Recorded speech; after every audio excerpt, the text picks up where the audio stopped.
Boa tarde.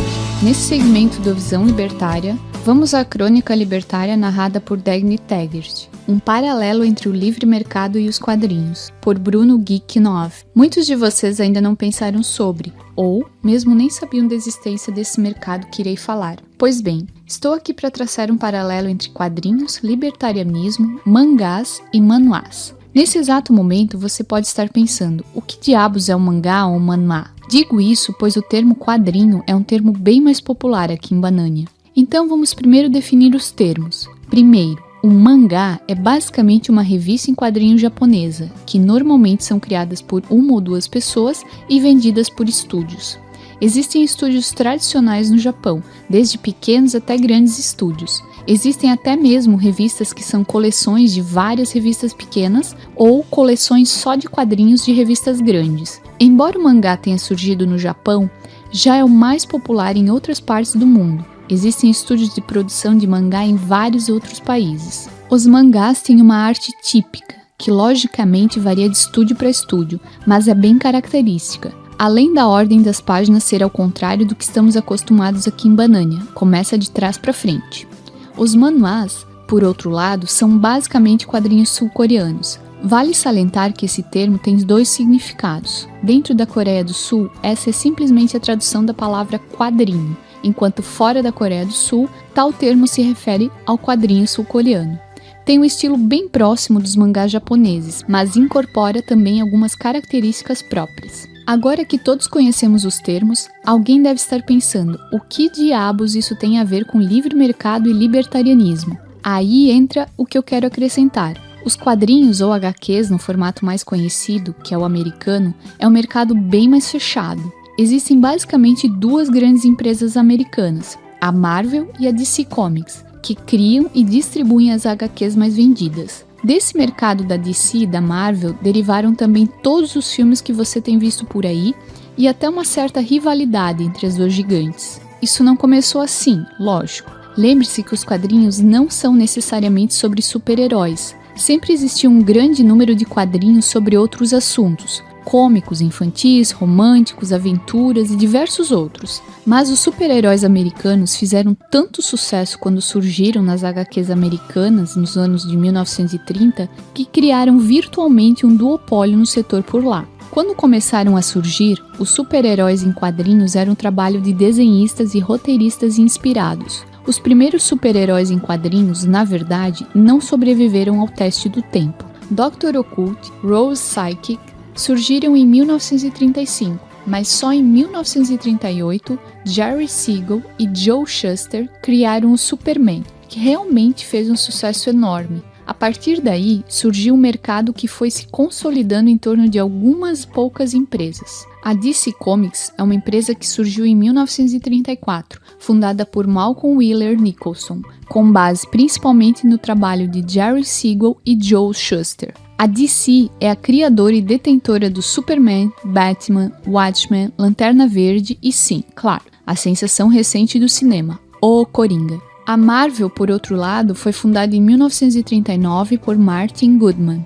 mas teve um histórico longo de trocas de nomes, fusões, falências e renascimentos. Só se tornou forte na década de 60, quando Stan Lee criou o Homem-Aranha. Stan Lee é o rosto mais conhecido da Marvel hoje. Ela é a criadora e detentora do Homem-Aranha, X-Men, Homem de Ferro, Guardiões da Galáxia e, claro, a sensação dos cinemas do ano passado, Os Vingadores. Retrato dessa vida conturbada da Marvel é que o herói chamado Capitão Marvel pertence a DC Comics. Não confundo com a heroína Capitã Marvel, essa é da Marvel, mas o Capitão Marvel era um outro herói. Na verdade, um menino que descobriu superpoderes quando gritava a palavra Shazam. Sim, lógico. Depois mudaram o nome do herói, mas ele, que foi criado por uma pequena empresa que em determinado momento foi fundada com a Marvel, é, na verdade, propriedade da DC. Apesar do interessante processo de consolidação do mercado, o fato de ser tomado por duas grandes empresas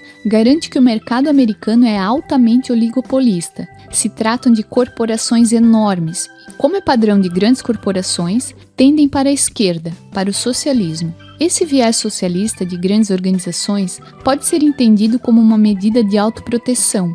Passa a ser interesse da grande empresa cooperar com o establishment socialista porque as coisas estão bem como elas estão. Qualquer mensagem questionadora ou efetivamente nova, fora da cartilha esquerdista, pode até agradar ao público, mas vai desagradar a elite econômica. Isso é mais arriscado para eles do que perder alguns fãs. Sim, é um fato que HQs americanas são tipicamente socialistas até a alma. Basta lembrar episódios bizarros como o Capitão América nazista ou a lacração criada com a empoderada Capitã Marvel ser forçadamente a heroína mais poderosa do seu universo. Isso se refletiu no filme dela, que também foi bem controverso. Pois bem, o mesmo não acontece com os mercados de mangás e manhwas, basicamente por serem mercados bem mais descentralizados, onde tem muitas pequenas e médias empresas, ou mesmo profissionais autônomos, competindo entre si pelo público. Não entenda mal, lógico que existem grandes estúdios lá também, mas nada tão absolutamente centralizado como no caso das HQs americanas. Além disso, é um mercado enorme, milhares de obras em publicação todo ano. Pode ser difícil para o senhor bovino gadoso esquerdista entender, mas existe sim ainda uma demanda no mundo por histórias que vão além de apenas empunhar bandeiras esquerdistas. Ainda tem gente que prefere histórias com bons enredos, boas construções de personagens, histórias realmente interessantes. A prova disso é o crescimento desses mercados descentralizados de quadrinhos e manhwas, onde, por exemplo,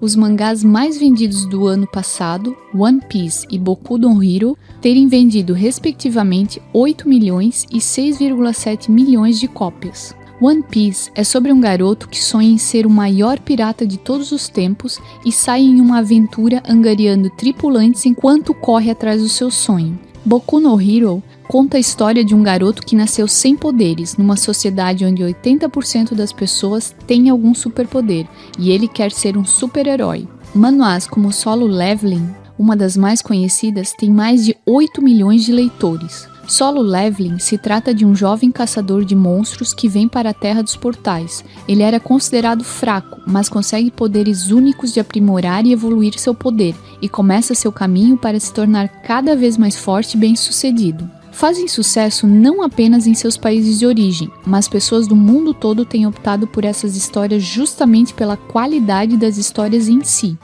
Vale lembrar que o mercado de manhwas tem uma presença ainda mais forte de traços de livre mercado, onde a maioria das obras são escritas e desenhadas apenas por uma pessoa. A obra é comercializada em sites como Webtoon ou até mesmo em um site próprio do autor, os quais lucram apenas com propagandas nas visualizações de suas obras, vendas de brindes ou doações voluntárias, via sites como o Patreon. Normalmente as histórias começam com webtoons ou como novels, e a depender do sucesso, ganham estúdios e passaram a ter produção monetarizada e profissional.